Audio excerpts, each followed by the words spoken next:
Située en France à proximité d'Angoulême, l'usine Leroy-Somer de Mansell fabrique 26 000 moteurs électriques synchrones et asynchrones par an grâce à ses 300 employés. De 11 à 500 kW, les moteurs qui sortent de la chaîne de production sont conçus pour des applications spécifiques comme les transports, les ascenseurs, les compresseurs frigorifiques semi-hermétiques et également pour toutes sortes de machines tournantes. La visite commence par la nouvelle chaîne d'assemblage des rotors à aimant permanent pour les moteurs synchrones de classe IE5. La tôle magnétique préalablement découpée est assemblée en galettes de quelques centimètres par deux bras motorisés. Soudées et identifiées, les galettes qui sont pourvues de nombreuses cavités sont ingénieusement remplies de ferrites de différentes tailles. Cette nouvelle génération de rotors pour les moteurs synchrones ne comporte donc plus d'aimants issus de terres rares composées de néodyme fer-bore. Les ferrites contenues dans les galettes sont placées dans des orifices pour être magnétisées grâce à un puissant champ électrique. L'opération d'une intensité spectaculaire dure quelques secondes. Il ne reste plus qu'à presser les galettes entre elles sur un arbre pour former le rotor d'un moteur synchrone à aimant permanent. Ce type de moteur de classe IE5 est plus compact, plus léger, il nécessite moins de matières premières et surtout sa consommation énergétique est beaucoup moins importante qu'un moteur asynchrone. C'est pourquoi cette solution technique est encouragée par le dispositif des certificats d'économie d'énergie. Un peu plus loin dans l'usine se trouve l'espace dédié au bobinage manuel, des moteurs spécifiques. Certains sont réalisés par les bobiniers pour les compresseurs à piston semi-hermétiques. La transmission de ce métier d'art est assurée en situation de travail par l'une des bobiniers qui compte une vingtaine d'années d'expérience dans la pratique de ce métier d'artisanat.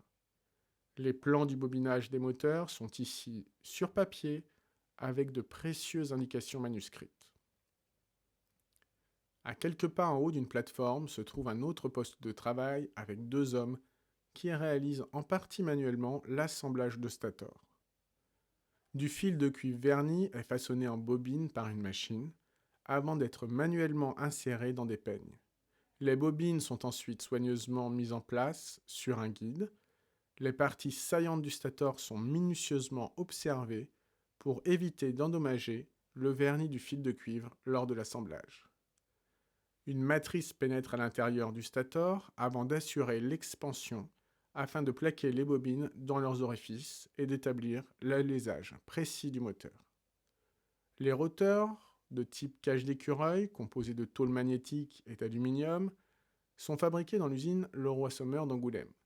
Reçus bruts, ils sont d'abord chauffés dans un four à 360 degrés pendant 1 heure et demie avant de recevoir l'arbre du moteur à la sortie du four pour un sertissage à chaud. Surfacés aux dimensions précises de leur stator, les rotors sont ensuite contrôlés manuellement avant d'être équilibrés grâce à des mass-slots en fonction des résultats du test dynamique. Sur cette autre ligne de production, capable de produire 90 moteurs par jour de 11 à 37 kW, on commence par empiler les tôles magnétiques des stators avant l'agrafage. Pendant ce temps, un bras motorisé façonne les bobines, puis à l'aide d'un guide les insère dans le stator.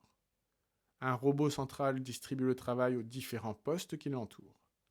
Les rotors sont placés dans une presse pour l'expansion, puis vers un opérateur qui assure manuellement l'isolation des bobines entre elles au niveau des chignons du moteur. C'est à la main que l'on raccorde les connexions électriques des bobines. Elles sont serties ou soudées. Le chignon est ensuite tressé avant de passer sur une dernière expansion.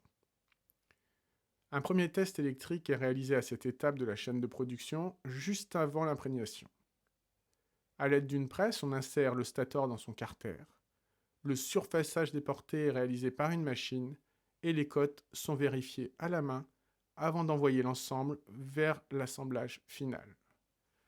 Le moteur prend forme sur la dernière ligne droite de la chaîne de production, avec la mise en place du rotor dans le stator, de la boîte à bornes et des roulements, avant de passer au sertissage final à l'aide d'une presse. En fin de ligne, le moteur est peint et emballé, prêt à être expédié. Les usines Leroy-Somer de Charente maîtrisent l'ensemble du process de fabrication des moteurs synchrones et asynchrones. de la fonderie à la magnétisation des rotors à M en permanent. Ce fleuron de l'industrie française compte de nombreux salariés passionnés qui détiennent un savoir-faire précieux dans ce secteur d'activité très prometteur.